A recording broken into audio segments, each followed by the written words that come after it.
L'économie expliquée intégralement, micro, macro, commerce international et développement.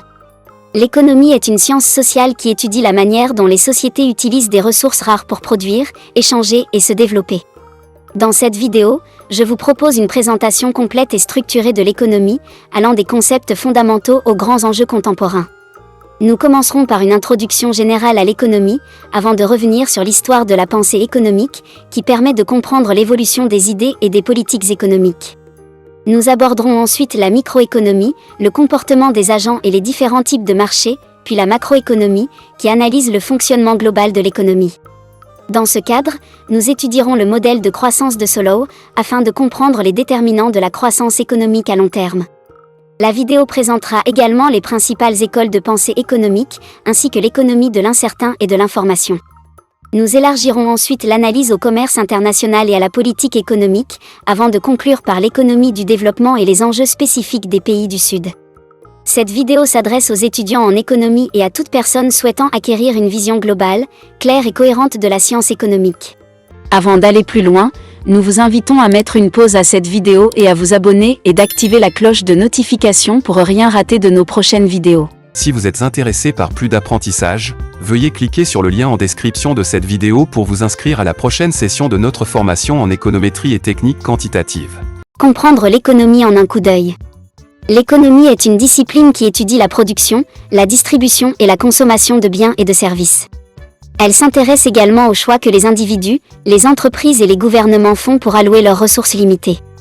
L'économie est souvent divisée en deux branches principales, la macroéconomie et la microéconomie.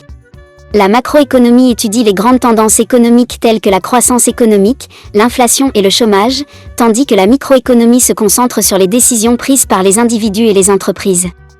Les principes fondamentaux de l'économie. Il existe plusieurs principes fondamentaux en économie, notamment la loi de l'offre et de la demande, la notion de coût d'occasion, la théorie des avantages comparatifs et la théorie de la main invisible. La loi de l'offre et de la demande stipule que le prix d'un bien ou d'un service est déterminé par l'interaction entre l'offre et la demande. Si l'offre est supérieure à la demande, le prix baisse, tandis que si la demande est supérieure à l'offre, le prix augmente. Les différents types de systèmes économiques. Il existe plusieurs types de systèmes économiques, chacun avec ses propres caractéristiques et avantages. Les trois principaux types sont l'économie de marché, l'économie planifiée et l'économie mixte. L'économie de marché est basée sur l'interaction entre l'offre et la demande, sans intervention du gouvernement. L'économie planifiée, quant à elle, est contrôlée entièrement par le gouvernement. Enfin, l'économie mixte combine des éléments des deux précédents, avec une intervention limitée du gouvernement pour réguler le marché. Le rôle de l'État dans l'économie. Le rôle de l'État dans l'économie varie selon les pays et les systèmes économiques. Dans les économies de marché, l'État intervient principalement pour réguler le marché et protéger les consommateurs. Dans les économies planifiées, l'État contrôle entièrement l'économie. Dans les économies mixtes, l'État joue un rôle plus important dans la redistribution des richesses et la protection des droits des travailleurs. Il peut également intervenir pour stimuler la croissance économique et encourager l'innovation. Les défis économiques contemporains. L'économie fait face à de nombreux défis contemporains, tels que le changement climatique, l'inégalité économique et la mondialisation. Ces problèmes ont des implications importantes pour les individus, les entreprises et les gouvernements. Le changement climatique, par exemple, a des répercussions sur l'ensemble de l'économie, notamment sur les secteurs de l'énergie et de l'agriculture. L'inégalité économique peut entraîner des tensions sociales et politiques, tandis que la mondialisation peut avoir un impact sur l'emploi et la compétitivité des entreprises nationales.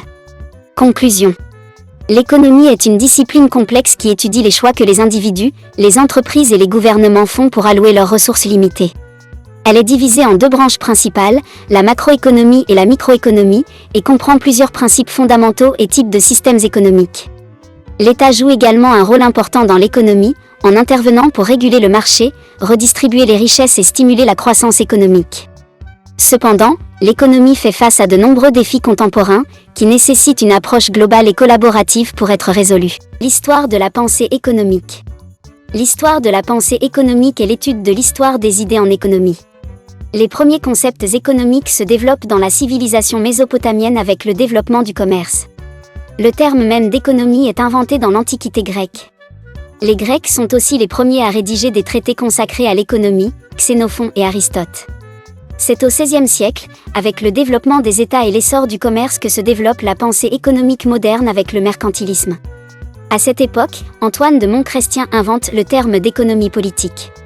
Au XVIIIe siècle, l'ouvrage d'Adam Smith, Recherche sur la nature et les causes de la richesse des nations, 1776, constitue le fondement de la pensée économique classique.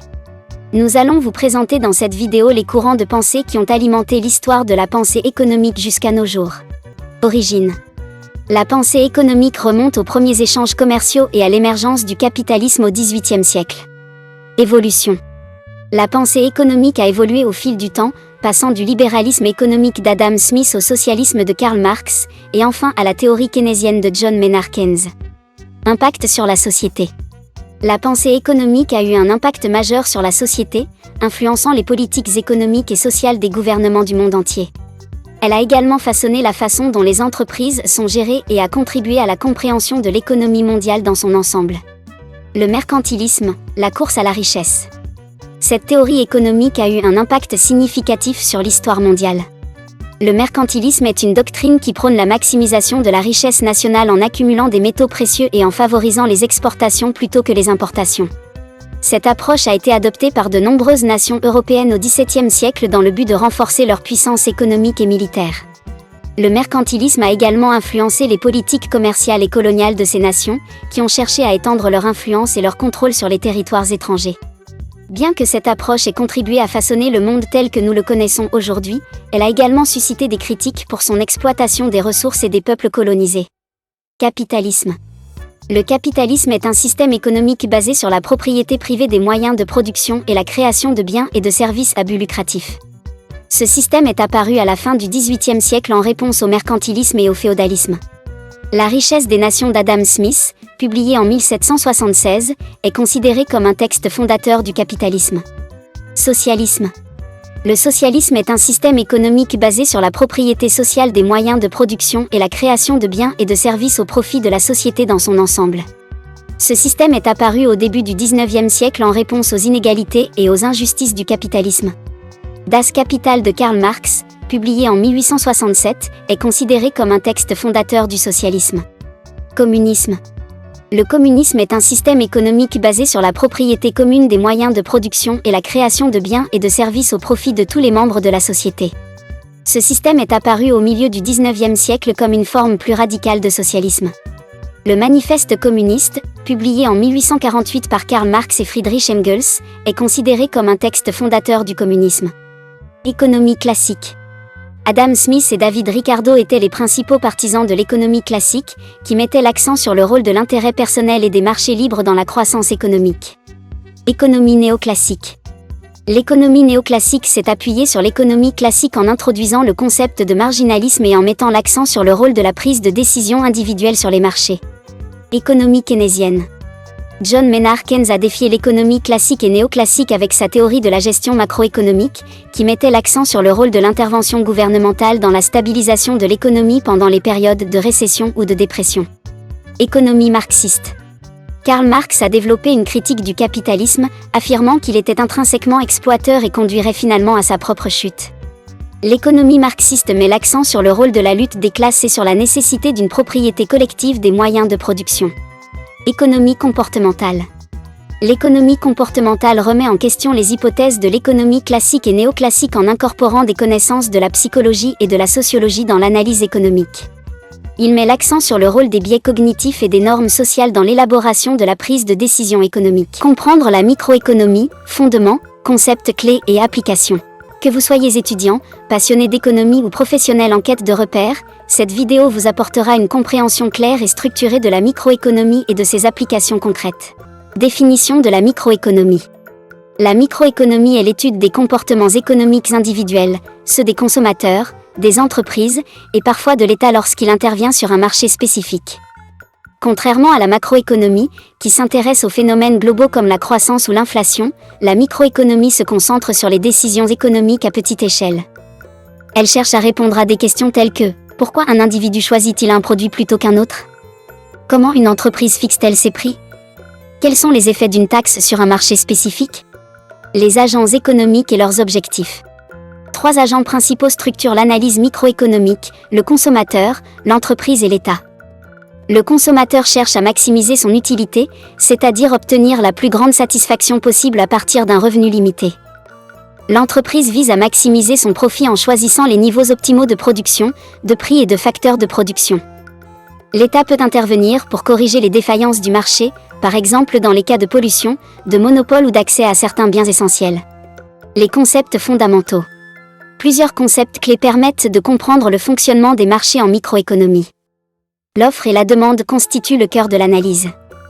La demande représente la quantité qu'un consommateur est prêt à acheter selon un certain prix, tandis que l'offre représente la quantité qu'un producteur est disposé à vendre. Le point d'équilibre est atteint lorsque l'offre égale la demande. L'élasticité mesure la sensibilité de la demande ou de l'offre à une variation de prix ou de revenus. Elle permet d'anticiper les effets de changement de conditions économiques sur les comportements des agents.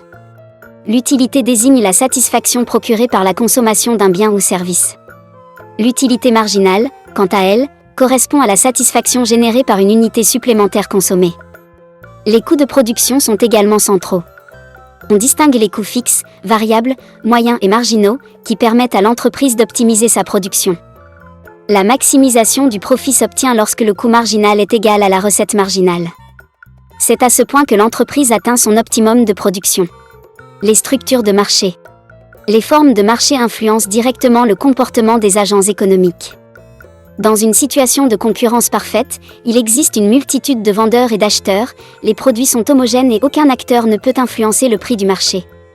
Le monopole se caractérise par la présence d'un seul vendeur, qui détient un pouvoir de fixation des prix. Il peut s'agir de monopoles naturels ou légaux. L'oligopole regroupe quelques grandes entreprises, souvent en concurrence stratégique, pouvant aboutir à des ententes ou des guerres de prix. La concurrence monopolistique combine un grand nombre d'acteurs avec des produits différenciés par la qualité, la marque ou d'autres attributs. Les défaillances de marché. Même dans un marché concurrentiel, certains dysfonctionnements justifient une intervention publique. Les externalités sont des effets positifs ou négatifs d'une activité économique sur des tiers non impliqués dans la transaction. Par exemple, la pollution est une externalité négative, tandis que la recherche scientifique peut être une externalité positive. Les biens publics sont non exclusifs et non rivaux, ce qui signifie qu'il est difficile d'en restreindre l'accès et que leur consommation par un individu n'empêche pas celle des autres. L'éclairage public et la sécurité nationale en sont des exemples typiques. Les asymétries d'information apparaissent lorsque l'une des parties détient plus d'informations que l'autre. Cela peut engendrer des décisions inefficaces, comme dans le cas du marché des voitures d'occasion. Application concrète de la microéconomie. La microéconomie offre de nombreuses applications pratiques. En marketing, elle permet de mieux comprendre les préférences des consommateurs et d'optimiser les stratégies de prix. Dans le domaine des politiques fiscales, elle aide à anticiper les effets d'une taxe ou d'une subvention. En économie de l'environnement, elle modélise les comportements polluants et propose des instruments correctifs. En santé, elle permet d'évaluer les choix des individus face aux soins ou à l'assurance. En conclusion, la microéconomie est un outil précieux pour comprendre les choix économiques au niveau individuel. Elle permet d'analyser les mécanismes de marché, d'évaluer les comportements des agents et de concevoir des politiques efficaces. Maîtriser la microéconomie, c'est acquérir une grille de lecture fine et pertinente du monde économique dans lequel nous évoluons. Les types de marchés en microéconomie, concurrence, monopole, oligopole et au-delà. En microéconomie, les types de marchés désignent les différentes structures selon lesquelles les biens et services sont échangés. Ces structures influencent le comportement des entreprises, la formation des prix et l'efficacité économique. Comprendre ces types de marchés est essentiel pour analyser la concurrence et les politiques économiques. Voici les principaux types. 1. Le marché de concurrence parfaite. Ce marché est théorique, mais fondamental pour l'analyse microéconomique. Il repose sur plusieurs hypothèses. Un grand nombre d'acheteurs et de vendeurs. Des produits homogènes. Une transparence parfaite de l'information. Une libre entrée et sortie du marché. Dans ce marché, aucun acteur ne peut influencer le prix est déterminé par l'offre et la demande. Les entreprises sont donc preneurs de prix. 2. Le monopole. Le monopole se caractérise par un seul vendeur qui détient le contrôle total d'un produit ou service sans substitut proche. Cette entreprise peut fixer ses prix, car elle n'a pas de concurrent. Le monopole peut être naturel, lorsqu'il découle d'économies d'échelle importantes réseau d'eau ou d'électricité. Légal, lorsqu'il est protégé par la loi brevet, Concession publique. Pure, lorsqu'il n'existe aucun substitut. Ce type de marché peut entraîner des inefficiences, comme une production plus faible et des prix plus élevés qu'en situation de concurrence. 3. L'oligopole. L'oligopole est un marché dominé par un petit nombre d'entreprises. Chaque entreprise est consciente des actions de ses concurrentes et peut adapter sa stratégie en conséquence. Les produits peuvent être homogènes comme dans l'industrie pétrolière ou différenciés comme dans l'industrie automobile. L'oligopole peut engendrer des ententes collusion pour fixer les prix ou limiter la production, ce qui nuit aux consommateurs. Des stratégies concurrentielles complexes, guerre des prix, publicité, innovation. 4. Le duopole. Le duopole est un cas particulier d'oligopole où seulement 2 entreprises se partagent l'ensemble du marché. Les modèles classiques pour l'étudier sont le modèle de Cournot, où les entreprises choisissent les quantités. Le modèle de Bertrand, où elles fixent les prix. Le modèle de Stackelberg, où l'une est leader et l'autre suiveuse. Chaque modèle illustre les enjeux stratégiques et d'anticipation entre 2 acteurs majeurs. 5. La concurrence monopolistique. C'est une structure où plusieurs entreprises vendent des produits similaires mais différenciés par la marque, la qualité, le service. Chaque entreprise a un certain pouvoir de marché grâce à la différenciation. Ce type de marché est courant dans la restauration, les vêtements, les cosmétiques, etc. À court terme, les entreprises peuvent réaliser des profits, mais à long terme, l'entrée de nouvelles entreprises réduit ces profits à zéro.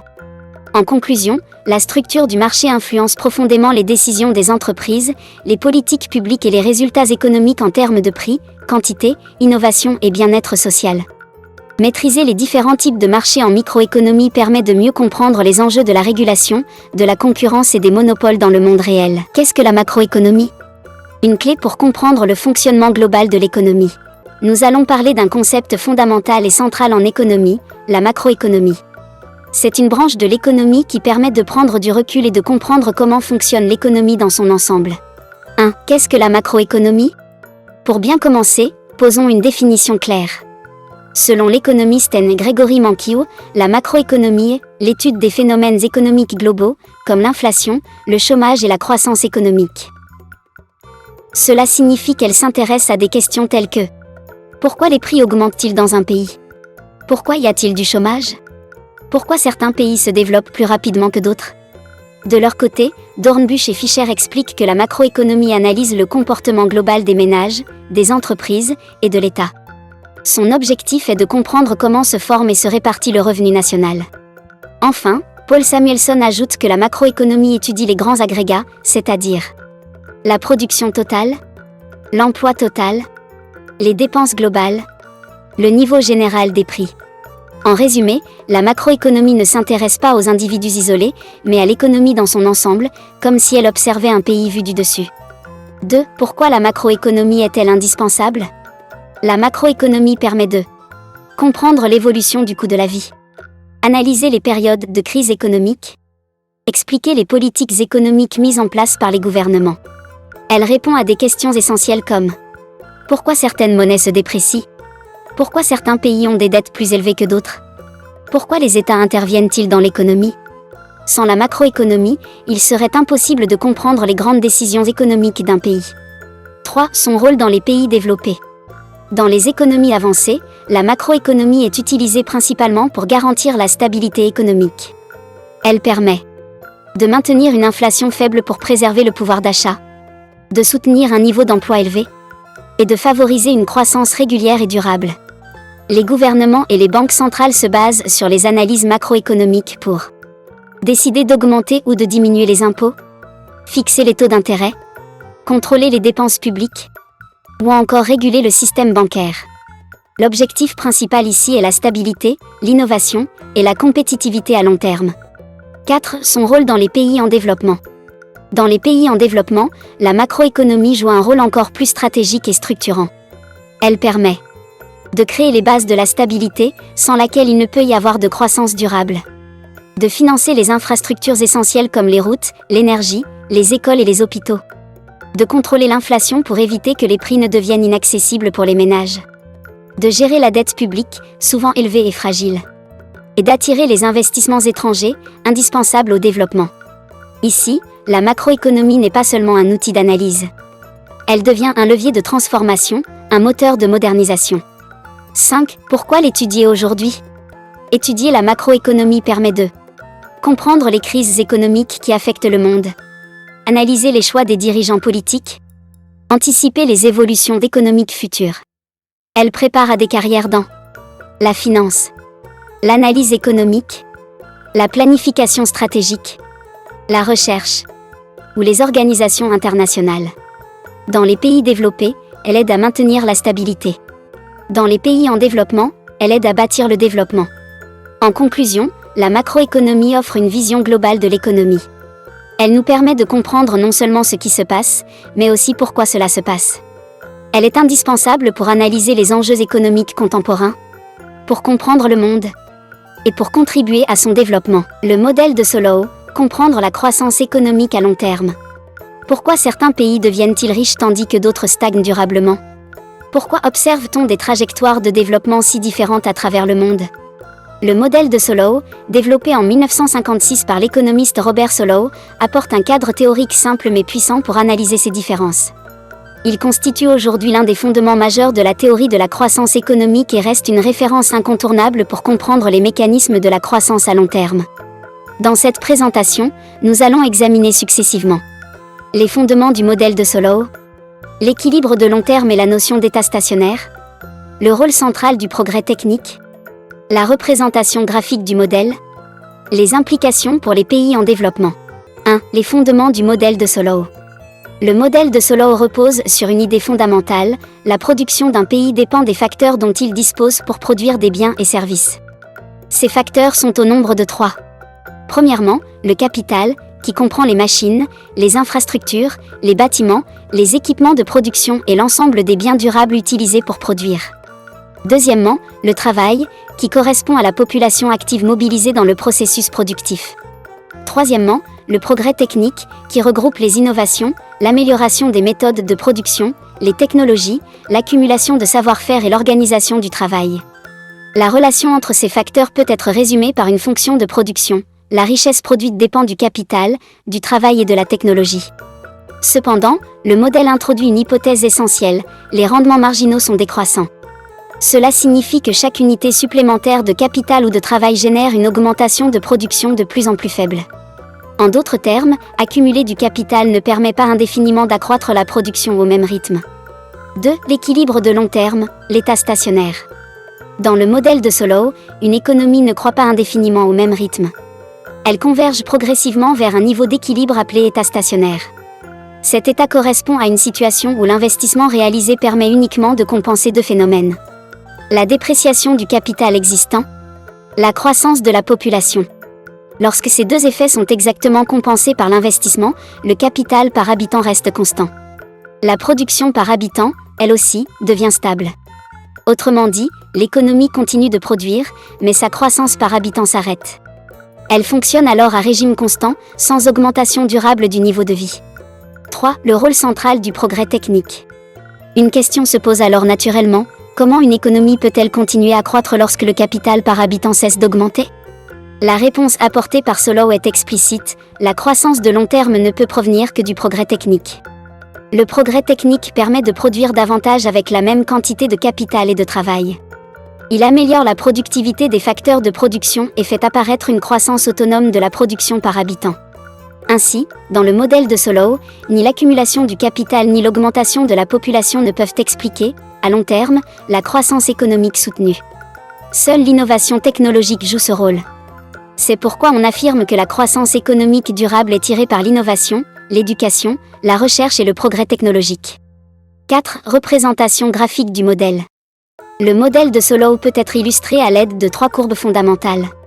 La première est la courbe de production par tête, qui montre que la production augmente avec le capital par habitant, mais à un rythme décroissant. La deuxième est la courbe d'investissement, qui correspond à une fraction fixe du revenu destiné à l'accumulation du capital. La troisième est la courbe de dépréciation élargie, qui intègre la perte liée à l'usure du capital et l'effet de dilution du capital causé par l'augmentation de la population. Le point d'intersection entre la courbe d'investissement et la courbe de dépréciation détermine l'état stationnaire. Lorsque le capital est inférieur à ce point, l'investissement est plus élevé que la dépréciation, ce qui entraîne une accumulation du capital. Lorsqu'il est supérieur, la dépréciation dépasse l'investissement, ce qui réduit le stock de capital. 5 implications pour les pays en développement. Le modèle de Solow met en évidence un résultat important: les pays pauvres ne sont pas condamnés à rester pauvres. Il suggère l'existence d'un processus de convergence, selon lequel les pays ayant un faible niveau initial de capital peuvent croître plus vite que les pays avancés, sous certaines conditions. Pour y parvenir, plusieurs axes sont nécessaires. Un taux d'investissement suffisant, une croissance démographique maîtrisée, un système éducatif performant, l'accès aux technologies modernes, des politiques favorables à l'innovation.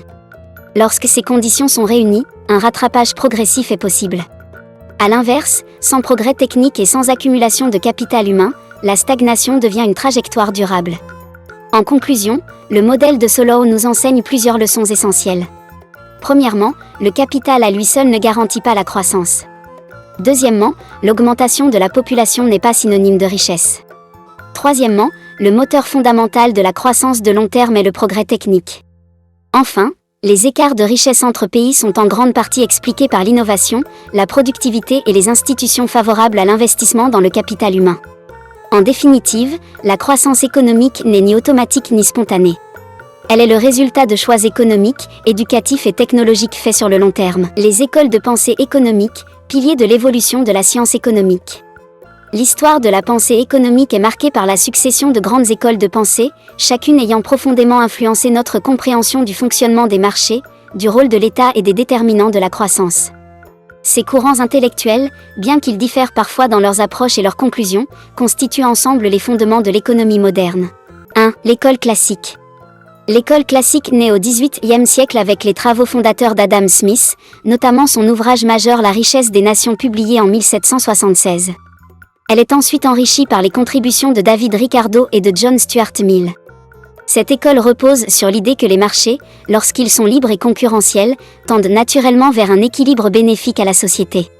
Selon Adam Smith, chaque individu, en poursuivant son intérêt personnel, contribue de manière involontaire à l'intérêt général, à travers le mécanisme de la « main invisible ». Les classiques prônent donc la liberté économique, la propriété privée, la concurrence et une intervention minimale de l'État dans les affaires économiques. L'État doit se limiter à des fonctions régaliennes, la justice, la sécurité et la défense nationale. 2. L'école néoclassique. Apparue à la fin du XIXe siècle, l'école néoclassique introduit une nouvelle manière d'analyser le comportement économique. Les principaux représentants de ce courant sont Alfred Marshall, Léon Walras et Karl Manger. Les néoclassiques placent au cœur de leur raisonnement l'analyse marginale, ils s'intéressent à la manière dont les agents économiques prennent leurs décisions à la marge, c'est-à-dire en fonction des variations infimes des coûts et des bénéfices. Leur approche repose sur l'idée que les individus sont rationnels et cherchent à maximiser leur satisfaction ou leur profit, tandis que les marchés permettent, par le jeu de l'offre et de la demande, d'atteindre un équilibre optimal. Cette école a donné naissance à la microéconomie moderne et a profondément influencé la théorie économique dominante jusqu'à aujourd'hui. 3. L'école keynésienne. Au XXe siècle, la Grande Dépression des années 1930 remet en question les fondements du libéralisme classique. C'est dans ce contexte que John Maynard Keynes publie la théorie générale de l'emploi, de l'intérêt et de la monnaie en 1936. Keynes soutient que les marchés ne s'autorégulent pas toujours et que, dans certaines circonstances, ils peuvent durablement engendrer du chômage et de la sous-production. Il met en avant le rôle déterminant de la demande globale, c'est-à-dire la somme de la consommation, de l'investissement et des dépenses publiques dans la détermination du niveau de production et d'emploi.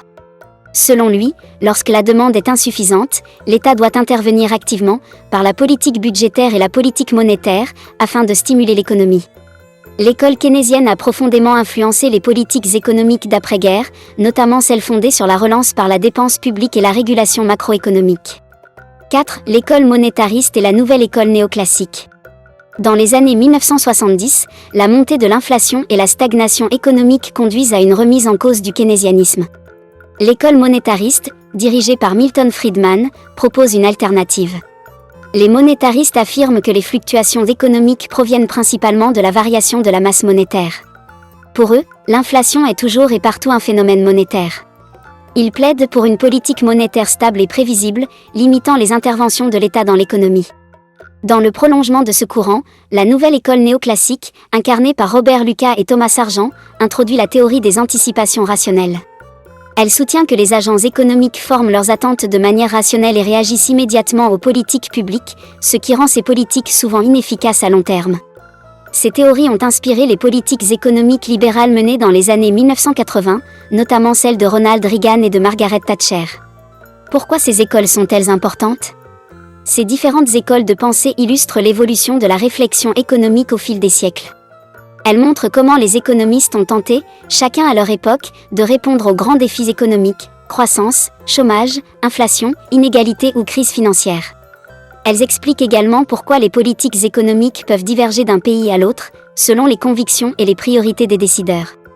Enfin, elles offrent aux chercheurs, aux étudiants et aux praticiens une diversité d'approches analytiques pour comprendre les phénomènes économiques contemporains. En conclusion, aucune école de pensée économique n'a le monopole de la vérité. Chacune apporte un éclairage partiel, mais essentiel, sur la complexité du fonctionnement de l'économie.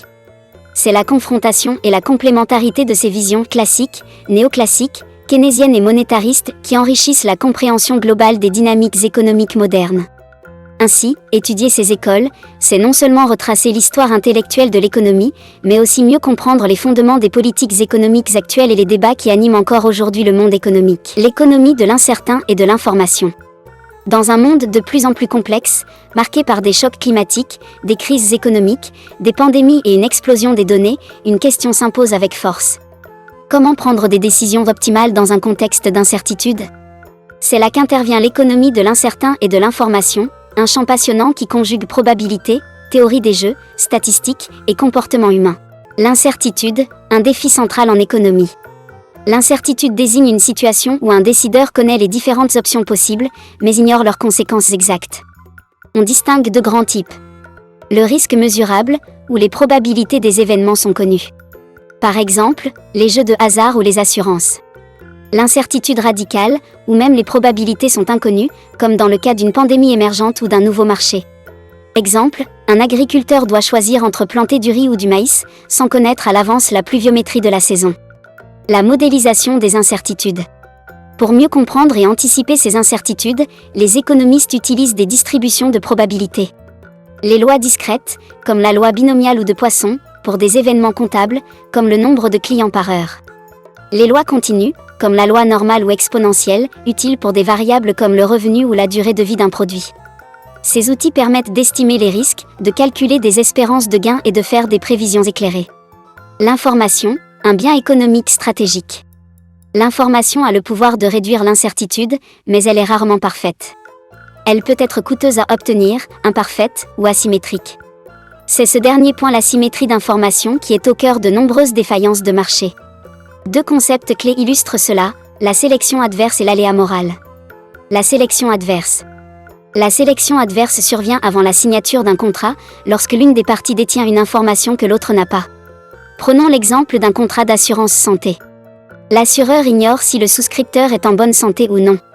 En proposant une prime moyenne, il attire principalement les profils les plus risqués. Les individus en bonne santé, eux, se retirent du marché. Résultat, le risque moyen augmente, les primes montent, et l'équilibre du marché se dégrade. Pour limiter ce phénomène, on utilise des signaux comme les diplômes, les dossiers médicaux ou les historiques de paiement. Des mécanismes de révélation comme des questionnaires de santé ou des tarifs différenciés. L'aléa moral. L'aléa moral intervient après la signature du contrat. Il se produit lorsqu'un agent, protégé des conséquences de ses actes, modifie son comportement de façon opportuniste. Exemple. Un conducteur assuré devient moins prudent. Une entreprise ayant reçu une subvention relâche ses efforts d'efficacité. Un manager prend des risques excessifs, sachant que les pertes seront supportées par les actionnaires. Pour y remédier, les économistes recommandent des clauses incitatives, primes, bonus, franchises. Des mécanismes de contrôle, audit, évaluation de performance. Des pénalités ou des systèmes de bonus-malus. Sélection adverse et aléa moral, opposition complémentaire. Il est important de distinguer ces deux phénomènes. La sélection adverse concerne l'information cachée avant le contrat. L'aléa moral concerne le comportement non observable après le contrat. L'économie comportementale, quand l'humain défie la logique. Même avec l'information disponible, les individus ne prennent pas toujours les décisions rationnelles. Les travaux de Daniel Kahneman et Amos Tversky ont mis en évidence plusieurs biais cognitifs. L'aversion au risque. La surestimation des faibles probabilités. L'ancrage mental, ou tendance à s'appuyer excessivement sur une information initiale. Ces biais expliquent de nombreux comportements irrationnels, tant dans l'épargne que dans la consommation ou les choix d'investissement. Des applications concrètes. L'économie de l'incertain et de l'information trouve des applications dans de nombreux domaines. En agriculture, choisir la culture adaptée en contexte climatique incertain. En finance, répartir les actifs dans un portefeuille face à la volatilité. En santé, décider d'un traitement selon les probabilités de réussite. En intelligence artificielle, utiliser l'apprentissage bayésien pour prédire les comportements futurs. En conclusion, l'économie de l'incertain et de l'information nous apprend à vivre avec l'imprévisible. Elle montre que les décisions économiques ne se prennent presque jamais dans un cadre de certitude absolue. En combinant outils statistiques, analyse comportementale et mécanismes incitatifs, elle permet de mieux comprendre pourquoi les marchés échouent parfois, comment améliorer les contrats et les politiques publiques, et comment bâtir un système plus efficace et plus équitable. Comprendre l'incertain, ce n'est pas l'éliminer. C'est apprendre à s'y adapter, à mieux utiliser l'information, et à concevoir des institutions robustes face à l'inconnu. Comprendre le commerce international et les théories des avantages. Bienvenue dans cette capsule économique dédiée à la compréhension du commerce international, un pilier fondamental de l'économie mondiale. Nous allons explorer les principales théories des avantages qui expliquent pourquoi les pays échangent entre eux, depuis Adam Smith jusqu'à l'ère de l'intelligence artificielle. Pourquoi les pays échangent-ils ? Pourquoi un pays choisit-il d'échanger avec un autre ? Parce qu'aucune nation ne peut produire efficacement tous les biens ou services dont elle a besoin. Le commerce international permet donc à chaque pays de se spécialiser dans les productions qu'il maîtrise le mieux, puis d'échanger pour obtenir les autres. Cela favorise une meilleure allocation des ressources, stimule la productivité et génère des gains mutuels. L'avantage absolu. C'est Adam Smith, au XVIIIe siècle, qui propose la première théorie, l'avantage absolu. Un pays a un avantage absolu lorsqu'il peut produire un bien avec moins de ressources que les autres. Exemple classique. Le Cameroun produit du cacao plus efficacement que l'Allemagne. L'Allemagne produit des voitures plus efficacement que le Cameroun. Chacun exporte le bien qu'il produit le mieux. Tout le monde y gagne. L'avantage comparatif. Mais que se passe-t-il si un pays est plus performant dans toutes les productions ? C'est là qu'intervient David Ricardo avec la théorie de l'avantage comparatif.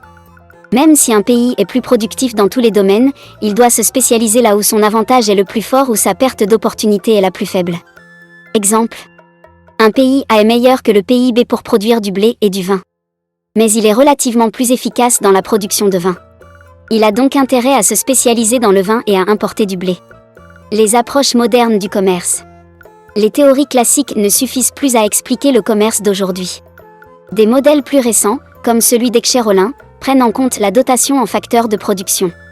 Un pays exporte les biens qui nécessitent le facteur de production dont il dispose en abondance: travail, capital, technologie. Les nouvelles approches intègrent également les économies d'échelle, la différenciation des produits, les stratégies d'innovation. Le commerce international à l'ère de l'intelligence artificielle. Aujourd'hui, l'intelligence artificielle devient un levier majeur dans le commerce mondial.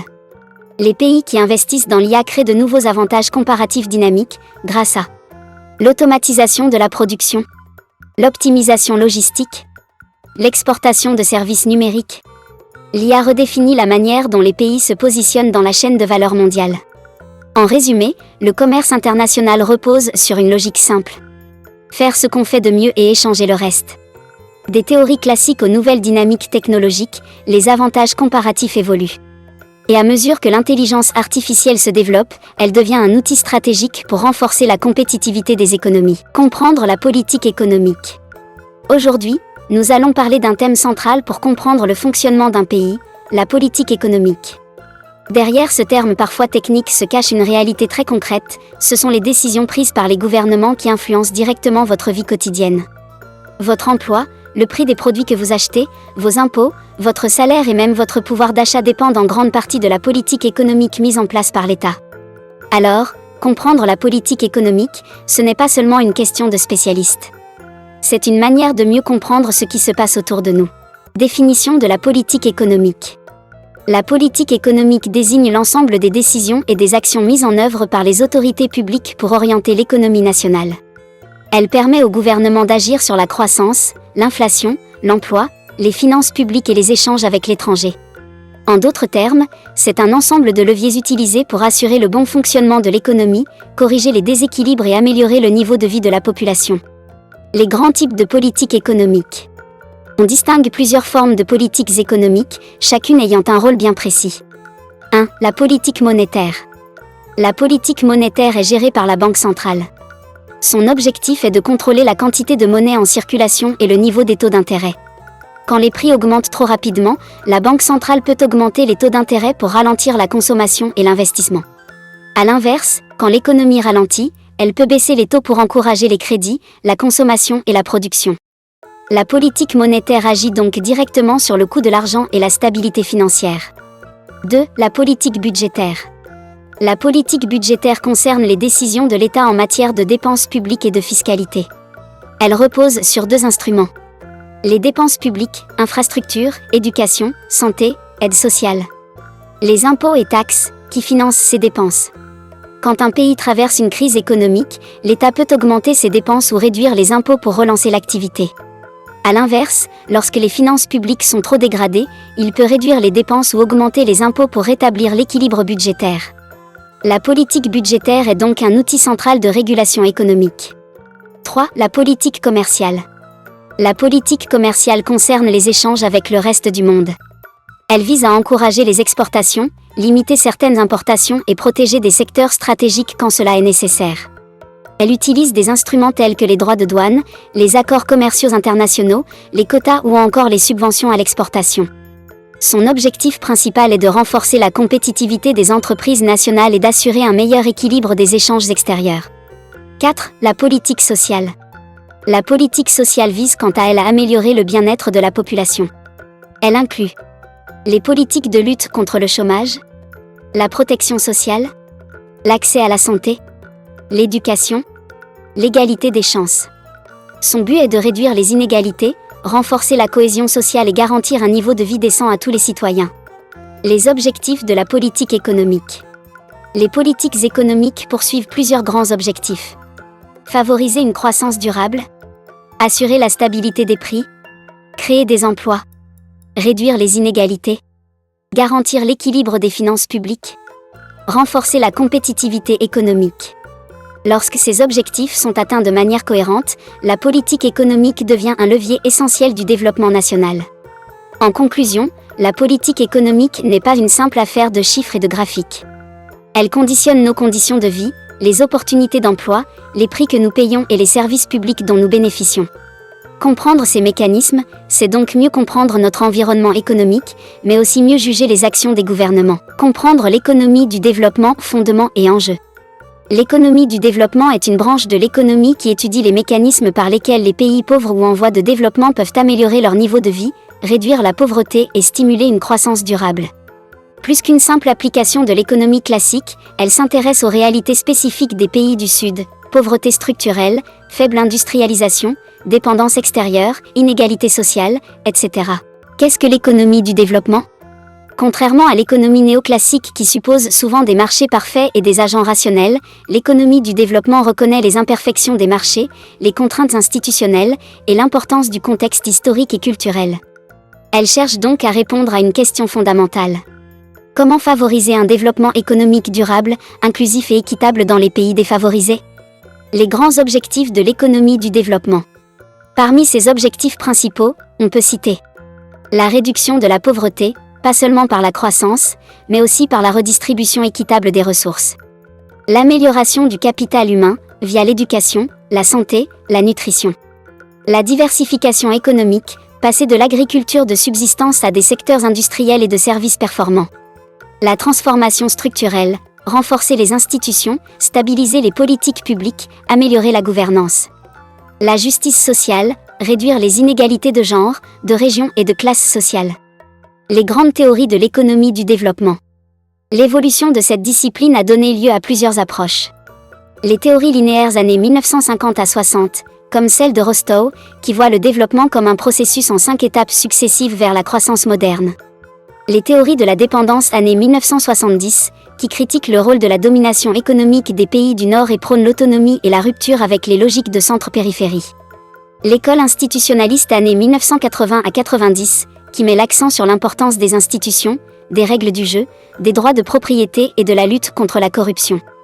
Les approches contemporaines, comme le développement humain sain, l'économie comportementale, ou encore les objectifs de développement durable ODD qui prennent en compte la durabilité écologique, la paix et la coopération mondiale. Les défis actuels du développement. Aujourd'hui, l'économie du développement ne peut ignorer les inégalités croissantes dans l'accès aux opportunités. La révolution technologique qui transforme les marchés du travail et les systèmes de production. La gouvernance mondiale et les nouvelles formes de coopération sud-sud. En conclusion, l'économie du développement est donc une science engagée, pluridisciplinaire et ancrée dans le réel. Elle vise non seulement la croissance économique, mais surtout le bien-être des populations, l'autonomie des territoires et la transformation durable des sociétés. Elle nous rappelle que le développement n'est pas une simple affaire de chiffres, mais un projet de société, humain, juste et inclusif. Si vous êtes intéressé par plus d'apprentissage, veuillez cliquer sur le lien en description de cette vidéo pour vous inscrire à la prochaine session de notre formation en économétrie et technique quantitative.